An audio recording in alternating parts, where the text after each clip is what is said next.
evening, ladies and gentlemen.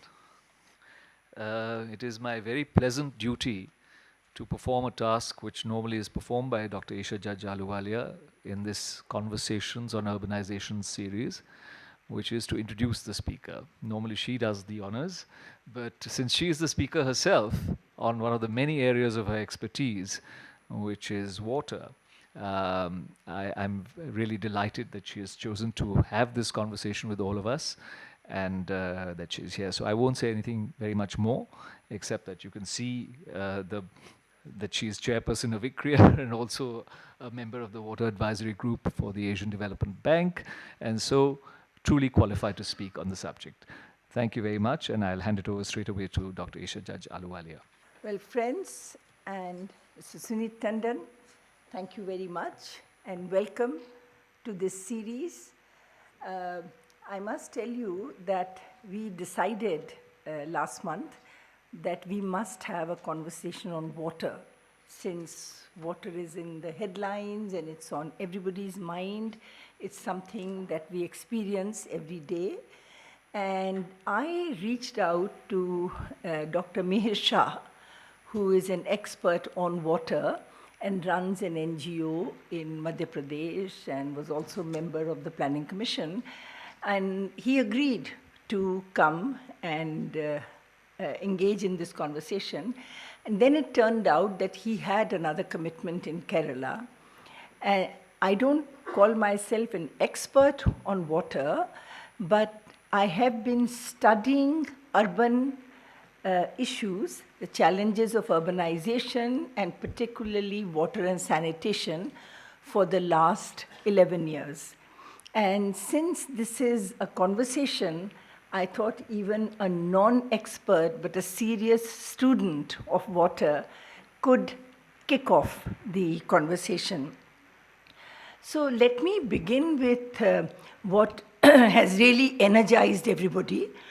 We talk about water stress and water scarcity in India, but it's important to recognize that this water scarcity does not come from insufficient supply of water, but really arises from the way in which we source water, the way in which we conserve water or do not conserve water, the way in which we distribute and manage water.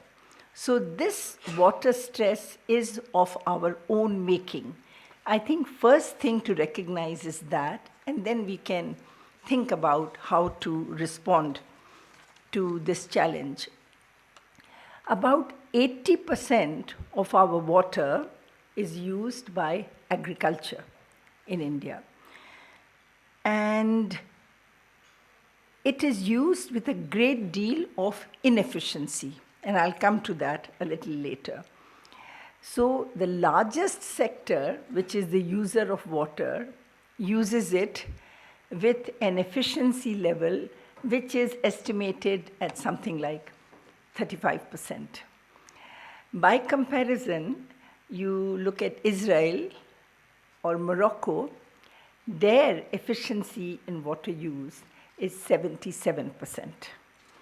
So one clear indication is that if we could sort out the inefficiency in water use in agriculture, we will save a great deal of water and a great deal more will be available for other needs. Now, I said that we've been hearing about water stress and water scarcity, but even before it had hit the headlines, our own sources had sent out the signal some years ago. And what they said was that by 2030, the available water in India will meet only about half of India's demand for water if we carry on in the way in which we use water. So that's the background. I mentioned the inefficiencies in the use of water in agriculture, but increasingly there is evidence that in the urban sector, we are building up similar inefficiencies. So we are heading in the same direction. in the urban areas as what we have been doing for decades in agriculture. I mentioned water efficiency, but another way of looking at it would be to look at water productivity. And what is water productivity? If you take GDP of a country and you divide it by the annual total freshwater withdrawal, you get a sense of what the productivity of water is. In India, it is 2.9. In China, it is 15, which means from the same amount of water, China gets 5 times as much GDP as we do. In Brazil, it's 32. In South Korea, it's 42. So that's, it gives you a comparative sense of where we are in our water efficiency or water productivity.